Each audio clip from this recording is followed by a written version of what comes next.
Do livro Zona Autônoma Temporária de Hacking Bay, apêndice A, o caos linguístico.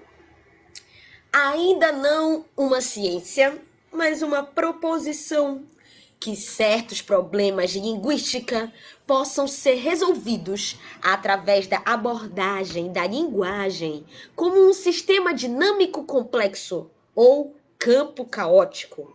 De todas as escolas originadas pela linguística de Saussure, veja as notas de rodapé. Temos especial interesse por duas. A primeira, antilinguística. Pode ser encontrada no período moderno da partida de Rimbaud para a Abissínia a afirmação de Nietzsche: temo que, enquanto tivermos gramática, não teremos matado Deus. Passando pelo dadaísmo, o mapa não é o território de Korsbisky, pelos cut-ups, a técnica de recortar e colar, e pela ruptura na sala cinza de Burroughs, pelo ataque de Zerzan à própria linguagem como representação e mediação. A segunda é a linguística de Chomsky, que, com sua crença numa gramática universal e seus diagramas em forma de árvores, da descoberta de invariáveis ocultas, do mesmo modo que certos cientistas estão tentando salvar a física da irracionalidade da mecânica quântica.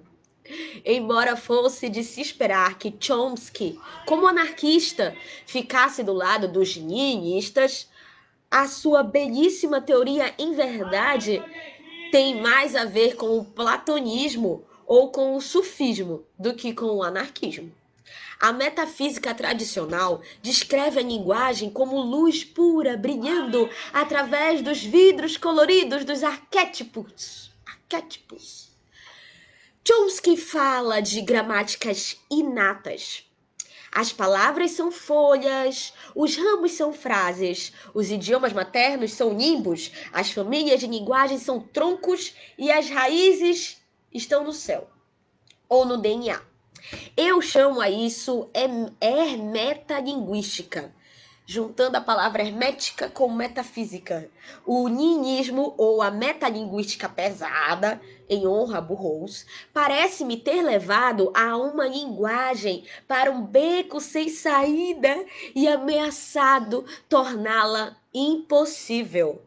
Um grande feito, mas deprimente. Enquanto Chomsky mantém a promessa e a esperança de uma revelação de última hora, o que eu acho igualmente difícil de aceitar. Eu também gostaria de salvar a linguagem, mas sem apelar para nenhuma assombração ou supostas regras sobre Deus, dados e universo. Voltando a Saussure e suas anotações póstumamente publicadas sobre anagramas na poesia latina, encontramos certas indicações de um processo que, de alguma forma, foge da dinâmica signo-significante. Saussure se deparou com a possibilidade de algum tipo de metalinguística que acontece dentro da linguagem, em vez de ser imposta desde fora, como um imperativo categórico. Assim que a linguagem começa a atuar, como nos poemas acrósticos que ele examinou, ela parece ressonar com uma complexidade autoexpansiva. Saussure tentou quantificar os anagramas, mas os números escapavam dele, como se envolvessem equações não lineares. Além disso, ele começou a encontrar os anagramas por todos os lados, mesmo na prosa latina. Começou a se perguntar se estava tendo alucinações, ou se os anagramas eram um processo natural e consciente da parole. Parole é falar em italiano. Abandonou o projeto.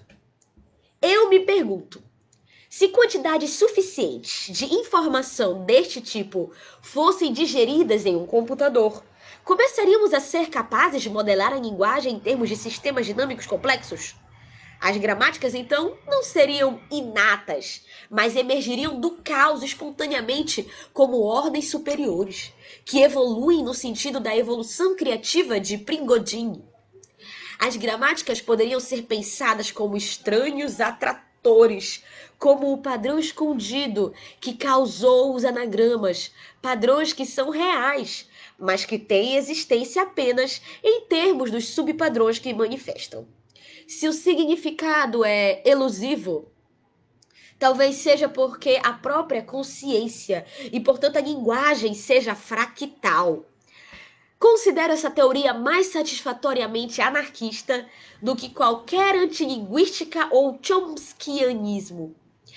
Ela sugere que a linguagem pode sobrepor-se à representação e à mediação, não porque seja inata, mas porque pode sobrepor-se, mas porque é caótica. Ela sugere que toda experimentação dadaísta, Feyerabend designou sua escola de epistemologia científica de dadaísmo anárquico, com poesia sonora, gestos, xistes, linguagem bestial, etc. Não foi feita com o objetivo e nem de descobrir, nem de destruir o significado, mas de criá-lo. O niilismo afirma sombriamente que a linguagem cria significado de forma arbitrária. O caos linguístico alegremente concorda com isso, mas adiciona que a linguagem pode superar a linguagem, que a linguagem pode criar liberdade. A partir da confusão e da decadência da tirania semântica. E esse é o apêndice A, gente, cheio de citações, super intelectual e tal. Eu deixei aqui embaixo um monte de coisas para vocês pesquisarem, se vocês quiserem entender mais sobre o que ele tá falando aqui. E no mais, claro, não deixe de curtir, compartilhar o nosso vídeo, dar uma olhada na playlist da leitura completa, caso você esteja chegando nessa aqui do nada. Já li todos os capítulos do livro e agora li o primeiro apêndice, ainda tem mais 2 apêndices, depois 2 textos. E aí a gente finaliza esse livrinho muito legal. E o que mais vocês querem que eu leia, gente? Deixa aqui nos comentários sugestões. Falou, nós por nós.